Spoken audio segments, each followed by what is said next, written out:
I'm here. It's all right. Just be calm. We'll work out. Just never fear. Old Miserable is here. You know, I was listening to the president there. You've got to concede that a chief executive delivering the State of the Union message is an impressive spectacle. I mean, it really is. And we had a TV set and listening to the sound here coming out of the WOR. We had a couple of monitors going on and watching the president and quick pans of the House of Congress, you know, the senators and the representatives and the cabinet members, and there must have been 100 billion people listening to the speech. And I kept, of course, being a performer, I kept thinking of the performer. I'm not talking about how the speech is performed. After all, the man giving a speech before large numbers of people, giving a talk, is performing, no matter who he is. If you get up in front of the PTA and complain about the pineapple upside down cake, you're performing. You're either performing badly or performing well, depending on whether they really get mad and walk out on you. But nevertheless, watching the president, I thought, you know, watching him because he's the 36th president. Now, there have been only 36 men in the entire history of the United States. And there have been a lot of people who have lived and who have walked around and scratched and been in the United States since the very beginnings of the whole thing. But there's been only 36 people who have had that experience of standing in front of the whole nation and delivering an address about how the whole scene is going. That's an interesting concept, the state of the nation. You know, it's like a report. That's like every year the ladies of the book club, the secretary-treasurer gets up and goes, well, last year, as you all know, we had a difficult year financially. And immediately, boo, boo, boo, that'll, blah, blah, blah. Almost said it, boo, boo. But here is man standing up before the entire nation. And he's the chief. Now, you may not like him, or you may like him, but he is the chief. We all know this, recognize this. The world knows it and recognizes it. And watch, every time I see a president or a major, I mean really major, I'm not talking about the mayor of New York or something, I'm talking about a major world political figure like Charles de Gaulle or the late Winston Churchill or the presidents of the United States. Somebody that's really heavy caliber. That's the big time. That's all the way. You know, that's even bigger than old Johnny Carson. I mean, that's really up there. And every time I watch the president perform, any president, I always get this feeling, you know, he's a human being as well as a leader. It's easy to forget this because there are so many symbolic things surround kings and leaders and great statesmen and one thing and another that we tend to forget that this is a guy who gets up in the morning and shaves. A man. And that must be an interesting experience, too, to every morning shave the President of the United States. You know, it really must be. And I watched the President and listened to him. And as a performer, I thought to myself, what a fantastic, Jack, imagine, what a fantastic feeling it would be. I think it's an unimaginable feeling because there's only 36 men that have ever known it in the history of the United States. You're standing in the wings, and you're just trying to straighten your hair a little bit. Your hair's hanging down. You straighten it up a little bit. You're straightening your tie, and you're in the wings. And there's a kind of a hush out there, and suddenly you hear this voice, ladies and gentlemen, the President of the United States, the Honorable Charles W. Applerot. And here's Charlie, see? Old Charlie from the Warren G. Harding School. Old Charlie who faked his way through spelling. Old Charlie who ponied his way all the way through algebra. Charlie who was the first one cut when they fell out for football that spring, freshman year. Little old Charlie Applerot now steps up to the podium, and the assembled might of the entire nation, 200 million strong, wait to hear Charlie's words, every word. Brack.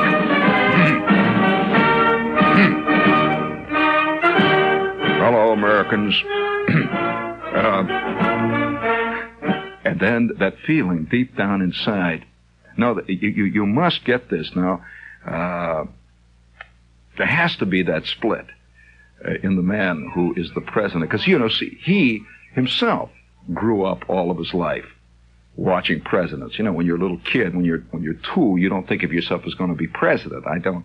No matter how much hogwash is written about this kind of stuff later, when the biographies are written, that from the very earliest days, little Clarence was reciting the Gettysburg Address, and forget it.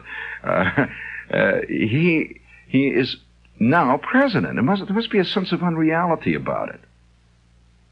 That is, I'm certain, no matter who the president is, because he is both man and symbol simultaneously. Now, not many people have walked around and been a symbol. Now, that's not, I'm seriously speaking here, a genuine, this side of the presidency or this side of leadership is rarely discussed. You hear people constantly yelling about that, and that's one of the reasons why there is always profound distrust, I believe, with every leader. As long as I can remember, from the time I was a little kid, there were always 2 schools of thought about whatever president was in. One school of thought was that he was a good president, and the other school of thought, that phony, what do you mean? You're really out of your mind. No matter what president it is, it's hard to remember that. That certainly was prevalent during the days of the late President Kennedy, even though we have a tendency now to forget the anti-Kennedy stuff that was very prevalent during the time. It certainly was prevalent during Eisenhower's administration. In fact, I'd say a half dozen comics built their entire act on being anti-Eisenhower. Whatever happened to Mort Saul. And what was the other guy that built his entire act on Kennedy? Vaughn Meader. I mean, Vaughn Meader's probably back with the SO people now, or wherever it is that he sprang from. And so these people are symbolic of that general feeling that always goes along with the suspicion of the symbol. Because symbols are, in a sense, related to another side of man. It's related to the I suppose you might say, the side of man that constantly creates various symbolic images in, I suppose you might say, the religious sense. Because after all, almost all religions are based on symbolic beings, symbolic forces. You go all the way back to the early Greeks, and you have the symbolic god of the sea and the symbolic god of the fire, and so on down the line. And we still do this. We create these things, and so we believe that the symbol, since it is a symbol, must be infallible. And this is where the great split comes, where you have the symbol on the one hand, which is the symbol of the all-knowing. We like to give superhuman insight to the presidents.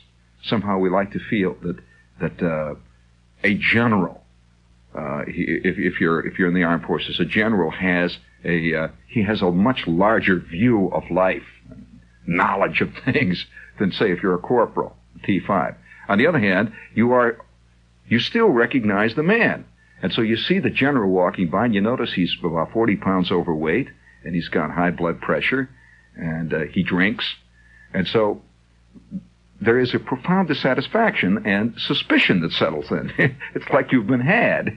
And so this is a constant problem, back and forth. And as it goes, it has ramifications in theological areas, too. And so the president, as a man, must have problems in that department, too. Can you imagine, though, after all of your life you've heard of presidents, and like all things in any given nation, there is a kind of a culture structure in any nation, in any tribe that exists. It always is there. There's always a leader. There's always symbolic people like the healer. You find in the headhunter tribes there is the healer, and he is the medicine man. We have our healers, the doctors over here. And by the way, we have a tendency to give them symbolic, almost theological overtones too. Doctors are somehow godheads, and you find that the man who is in the position often has a lot of problems within himself because he's lived in this atmosphere. Is this boring you, by the way? To me, I've often thought about that. And I've heard nobody ever talk about it. He's lived in this atmosphere just like you have and I have. Now, he may have come out of, like Kennedy was sort of an amateur, interscholastic, second-rate athlete at Harvard.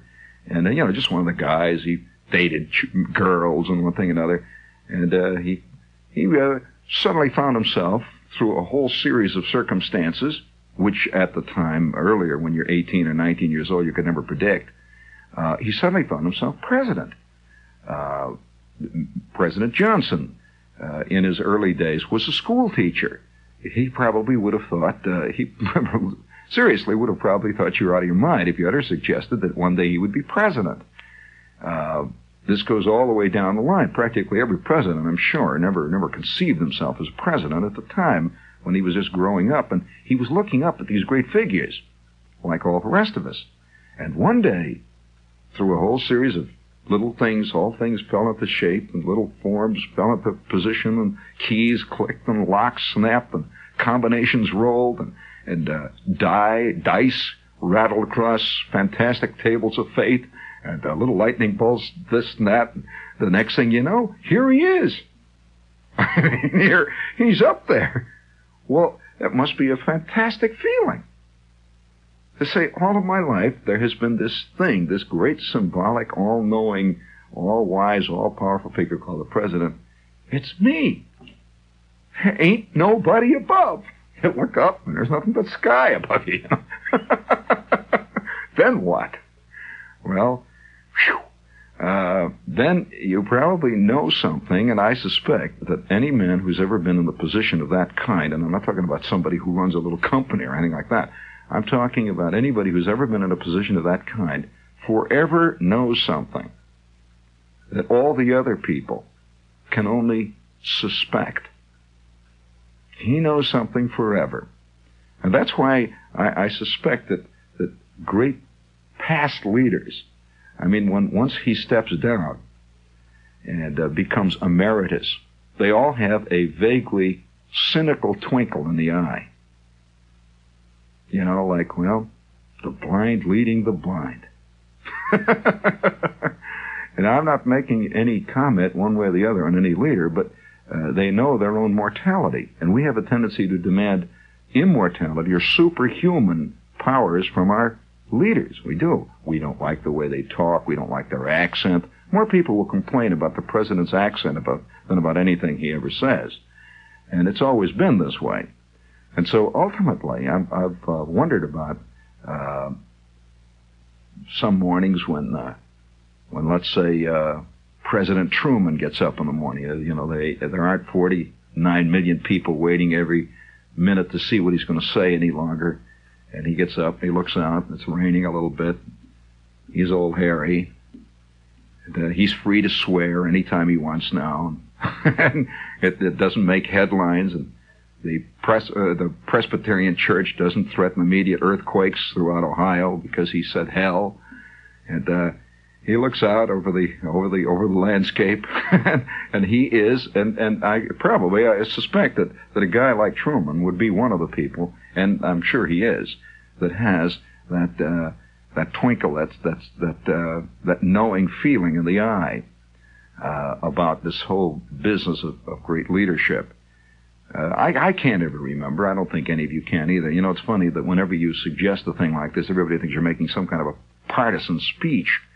But I'm talking about the phenomena of the leader, whether he's the leader of France or Belgium or Holland or America, that I can never recall in my days ever knowing or hearing of a president who wasn't on all sides around me attacked by thousands of people as being this idiot, this phony in the White House.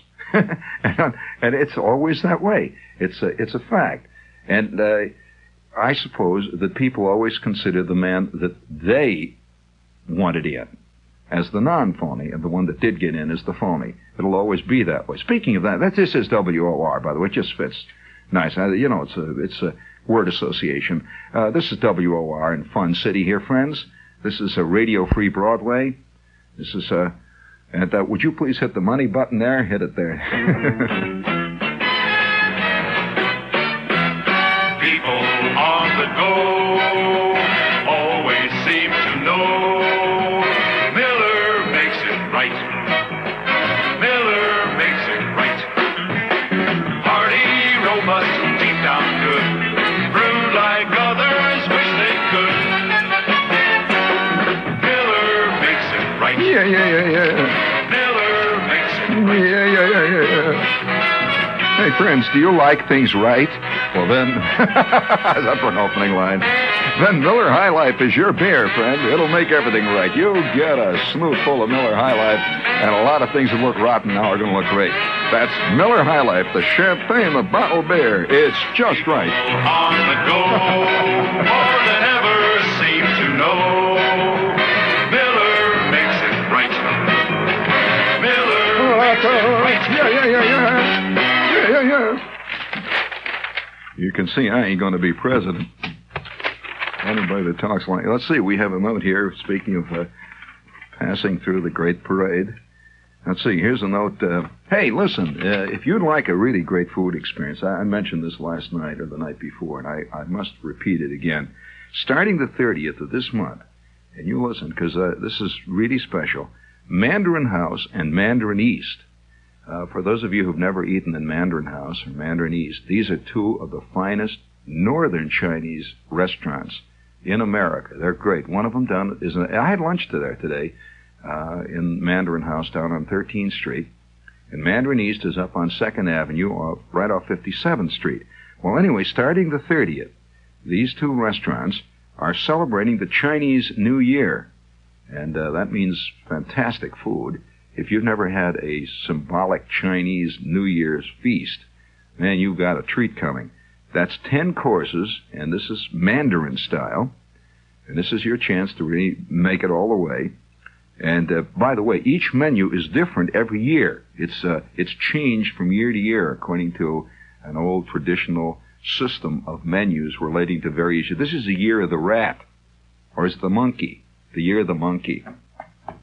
Speaking of monkey, did I ever tell you about the time that I had monkey in Peru? Boy, that has nothing to do with the Chinese New Year, though. So if it's quite complicated. It takes a long time to fix this meal up. It's a 10-course Mandarin feast, and they have winter melon soup, Peking duck, sautéed shrimp, spiced with ginger. And it takes a long time to prepare these dishes, particularly, by the way, winter melon soup, if you've never had it. So they have to know in advance. And if you'd like to make the scene, they take parties of 8 or more, can enjoy this banquet any time from January 30th through the 7th. Smaller parties, that's February 17th rather, even couples can order this banquet. It's very special, only during this couple of weeks. You can order it Monday through Thursday only, and you must make the reservations one day at least in advance.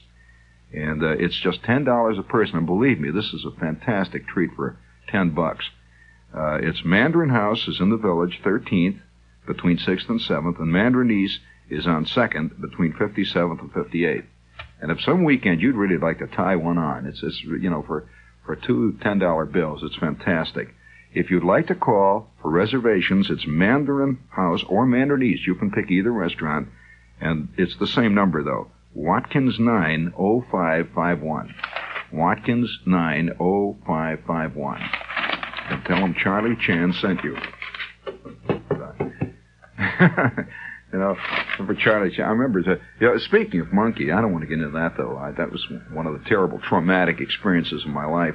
We have another commercial. I have no idea. What in the heck is this? Here's a commercial that says an announcement that could not only change your career but your whole life. Well, that's interesting. Harry Lorraine is an amazing memory expert, a mental wizard. His books and teaching. I like simple statements of ego. He's a mental wizard, and teaching devices. Of course, there's other kinds of wizards, that's other than the mental type. And his teaching devices have sold over 1 million copies. He's been on the Johnny Carson show and the Alan Berkshire and all these other intellectual type shows. And if you would like to be personally instructed by him in developing a fantastic, unbelievable, superpower memory, well, you call 989-5694. That's 989-5694, and they'll send you a booklet on how you can develop a superpower, fantastic, unbelievable, indescribable mental wizard memory. Why? I don't know why. As a matter of fact, I've known more guys that have gone down the drain because they do have a good memory. Every guy that I know who gets ahead is the guy who can remember last Wednesday's big sales meeting that turned out to be a bust. If you keep remembering it, you're in trouble. Because that memory can get you in more problems. But if you'd like to develop a memory... On the other hand, it must be terrible for a guy who can't remember this morning. And there are many of those. So you call 989-5694 and see what kind of a brochure he sends you. Which leads us to one other thing, another big announcement here. We are doing a big show that's been in the works now for a couple of weeks, and there have been a lot of announcements in the Jersey papers about it, but it's for the benefit of the Raritan Valley Hospital. And all the money that is being collected for this show is going to buy a respirator for the hospital. Now, a respirator is for the intensive care unit. In fact, the doctors at the hospital were showing me pictures of this respirator. It's beautiful. It comes in a nice, you can get 7 different decorator shades. It's very nice. And we're ordering an off-rose crackle finish. It's very, very nice. And it's for the intensive care unit. But seriously, this is for Raritan Valley Hospital, and we're going to have this intensive care piece of equipment. It's a respirator. You know the thing that they always have on Kildare that keeps going, ooh, ee, ooh, shoo. You know the thing with the plastic bag? And, well, that's what we're going to get. It's kind of fun. Well, we may even try it out on the stage that night. If the show goes the way I'm afraid it may go, we may need it. However, that's going to be at Raritan Valley, and if you'd like to attend this thing, we're going to really have a great, because the entire audience is going to be filled with doctors and that whole scene, and it's going to be Friday, February 26th. If you live out in that area, Friday, February 26th at 8 o'clock, Middlesex High School. We're going to hold it in the auditorium in the high school there, but it's going to be held for the Raritan Valley Hospital, and that's out on Route 28 in Middlesex, New Jersey. Middlesex, is that what all those guys are down there on Greenwich? Huh? Oh, I'm sorry. She didn't hear it, so she didn't know what I was saying there. But for ticket information, you call Raritan Valley Hospital. You call. Would I call that a breathe-in? No, it's more of a gasp in. That's now there's engineer humor. Herb says, would you call that a breathe-in? Oh, yeah, not bad. That's very good, Herb. Very good. A breathe-in. Yeah. Very good.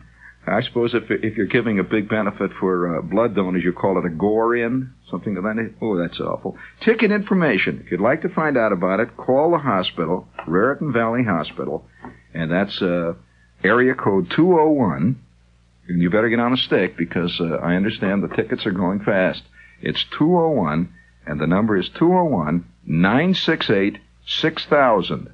Now write it down. That's area code 201-968-6000. And the extension to ask for is 256. That's the ether room.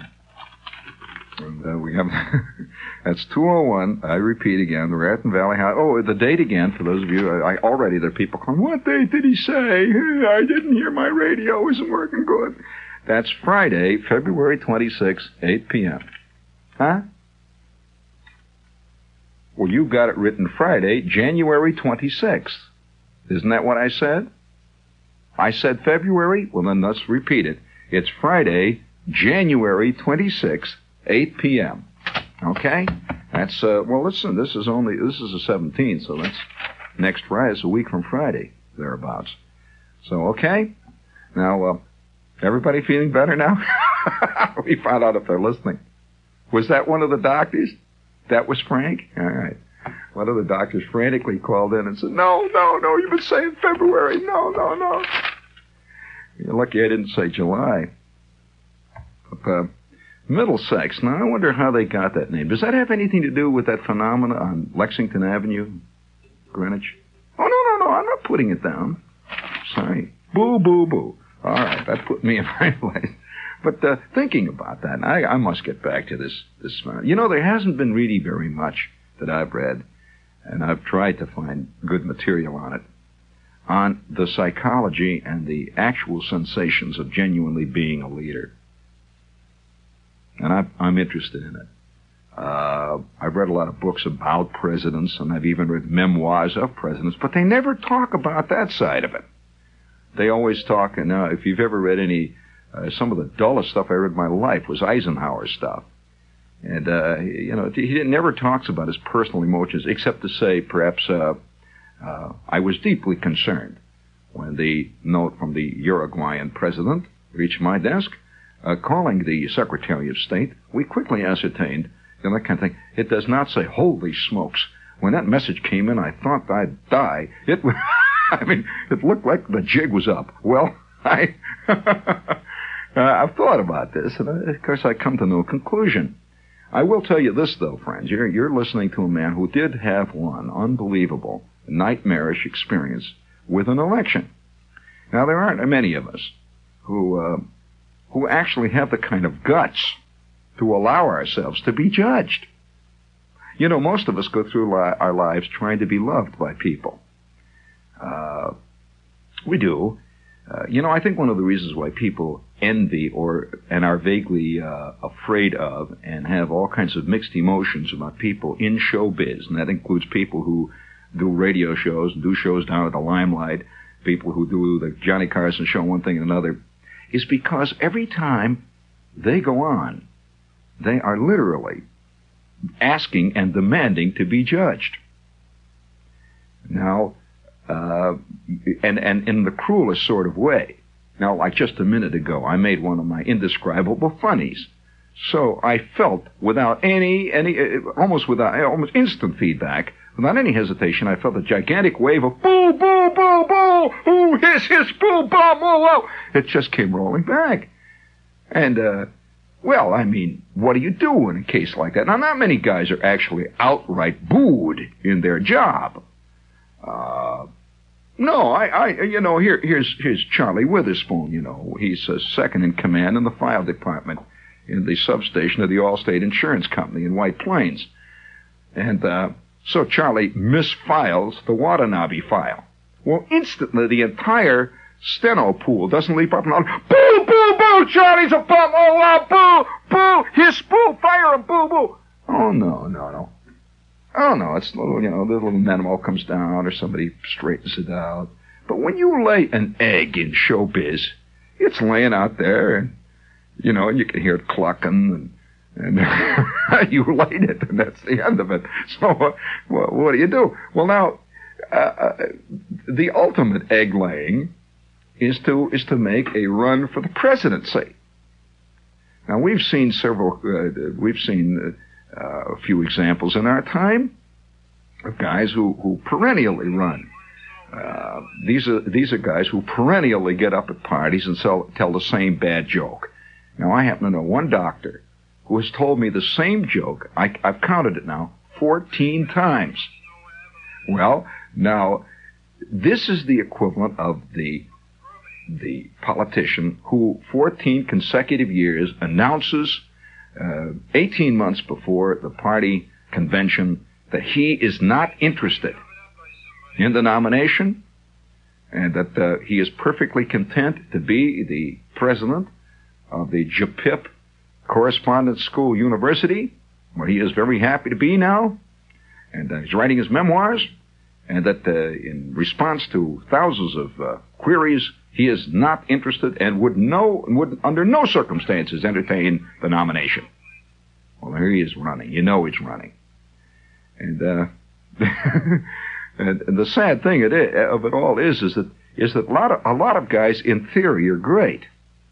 When they start running, the scales begin to fall from the eyes. We have one current candidate right now who looked a lot better a year ago than he looks now because he's begun to talk. There's one guy who made a speech tonight, as a matter of fact, who was quoted. I'm not talking about the president, who sounded a little bit like my Aunt Min in his grasp of the complexities of the nation in which we live. But this is all here today and here tomorrow and come and gone. And I remember sometimes I've often felt, of course, I think we all vaguely suspect that men who rise to fantastic heights are driven by drums over which they have no control and which we do not hear. The call. We use that phrase all the time. The call to greatness, the call to duty. If the people need my services, if the population demands, I will only under those circumstances consent. Well, we have this feeling that there is a call. There's such a thing as a call. Well, you know, one candidate now, who's obviously a national running candidate, just a few years ago, was a sports announcer in a little Illinois radio station. Well, and that's not putting down his background at all. But obviously, the call, suddenly a lot of things began to fall right. And it was a strange place to get a call. And so these, you never can really, there's no way of predicting it. Right now, conceivably, right now, listening to me, right at this minute, there could conceivably be a kid sitting in some university around here, sticking a pencil in his ear, chewing bubble gum, and kicking the Captain Marvel comics under his desk as he's trying to fake his way through differential equations and listening to the radio right now. And talking to his friends, saying, "Hey, Marty, listen to this idiot. What is this drivel this guy's talking about?" Oh, wow. Well, it's conceivable that 20 years from now, I'm liable to be voting for that slob. Now, it is very conceivable. And because we're living in an area, the far east, this eastern seaboard, where we're being heard right now, where a great preponderance of many national politicians have emerged from this area. So it is conceivable there's a kid right now sitting out there eating a gigantic big boy triple-deck hamburger and downing a Bond's awful, and his skin is popping out, and he's our future leader. And they're all the more for it. But these things all happen quite often. In fact, almost every time they happen by chance. It is a series of strange, and you can't predict the chance. Now, I'm going to give you a little example of that. I happen to know one case. Talk about the chance. I know a guy who was a little PR man, a little public relations man, had no interest whatsoever in politics, a little public relations man. And he's a pretty good one. And he was kind of a suave type PR man, and he handled little things like, the movie preview that was showing in town. An author that wrote a book on how to paint cats on velvet would be in town, and he would take this author around to radio shows. You know, they're a little, what they call a real hack, little PR man. And he was a young guy working away at his trade and honorably doing his job. Well, one day his boss called him in and says, "Listen, we have a very unusual account, and there's a politician who needs some PR work done in town and needs some interviews and so forth. And you've got all the radio contacts and all the TV contacts.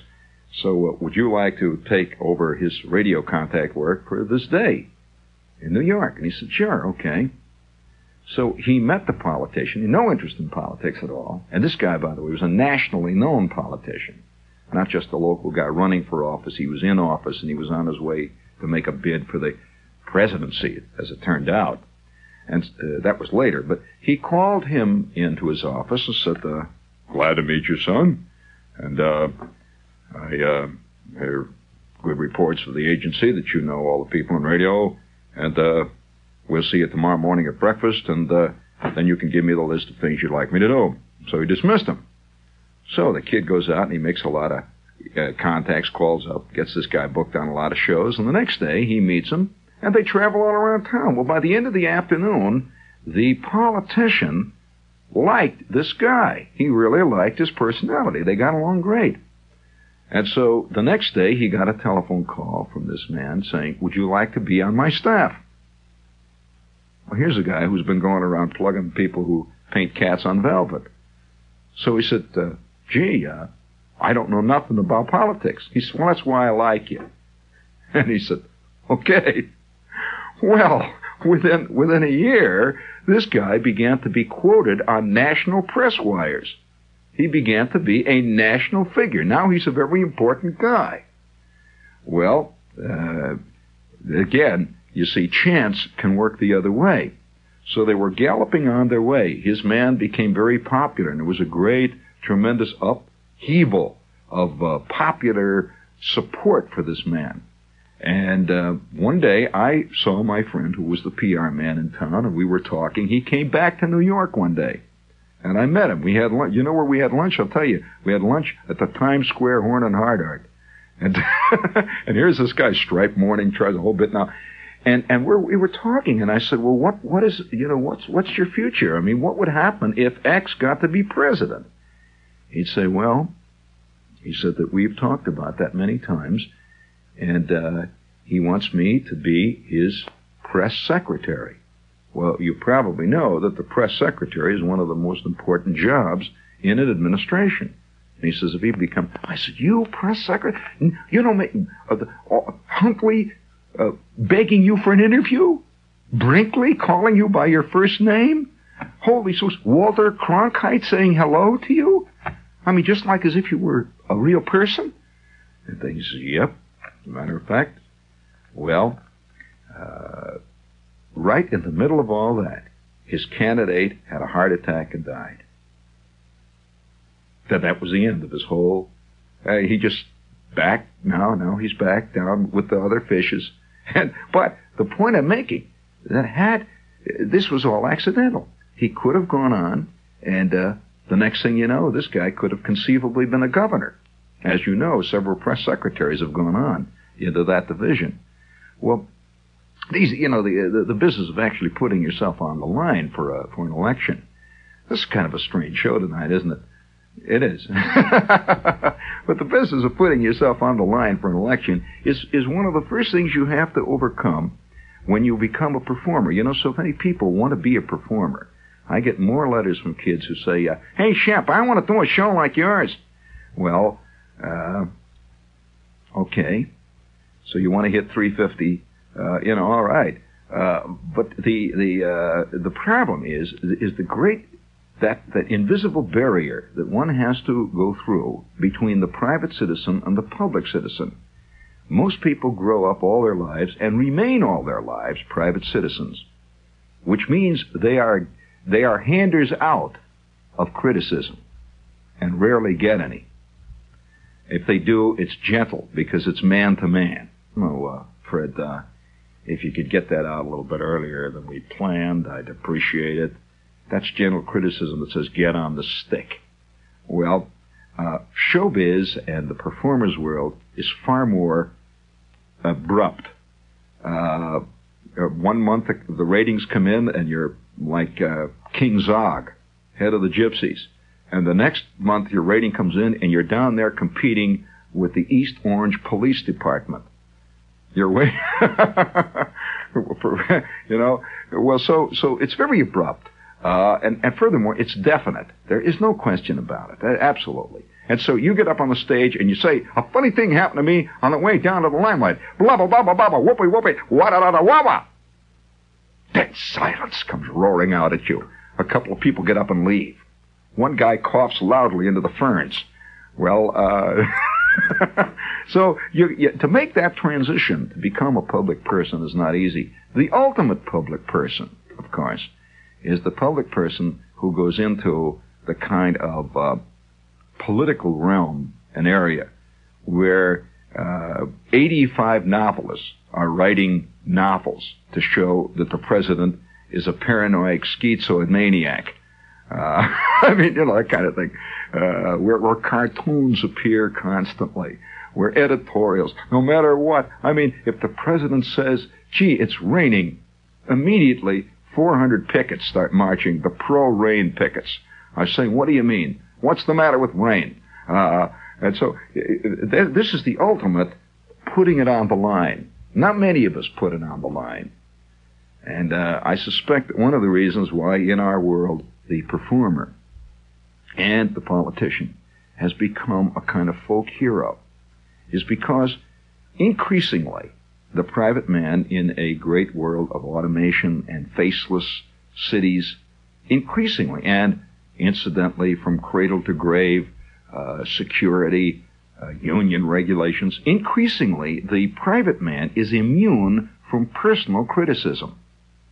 And there are many companies, many trade unions where the guy can arrive drunk, he can run over the foreman with a bulldozer, he can be found with the company funds in his back pocket, and if you open your trap to him, the union is going to have you up in 5 minutes, and in short, people are immune to criticism. However, the one group of people who are not only not immune, but are fair game, and it's almost requisite that you do criticize them, are people who are performers and politicians. And so, naturally, they would have to become a kind of folk hero in our time. Have you noticed that politicians have been increasingly compared with and have begun to merge with performers, showbiz people? Have you noticed that, Herb? Have you noticed also today that the man most likely to be elected is the most beautiful man, physically, the one who most looks like Cliff Robertson, the one who most looks like an actor.